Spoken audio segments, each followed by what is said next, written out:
अलीकडेच मुंबईत झालेल्या मॅरेथॉन शर्यतीत बेळगावमधील 50 पेक्षा अधिक धावपटूंनी सहभाग नोंदवून विशेष लक्ष वेधून घेतले।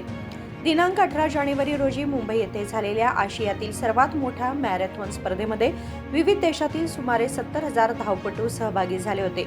या भव्य क्रीडा महोत्सवात बेळगावमधील धावपटूंनी उत्कृष्ट कामगिरी करत आपली छाप पाडली आहे। ज्येष्ठ धावपटू विनायक जांबोटकर यांनी आपल्या वयोगटात तृतीय क्रमांक पटकावून बेळगावचा गौरव वाढवला। तसेच धावपटू प्रथमेश परमारकर यांनी ओपन गटामध्ये प्रथम क्रमांक मिळवला। चेतन कश्यप यांनी आपल्या वयोगटात द्वितीय क्रमांक पटकावला। याशिवाय अनंत गावकर यांनी इंडियन एलिट विभागात सहभाग घेऊन उत्तम प्रदर्शन करत लक्ष वेधले।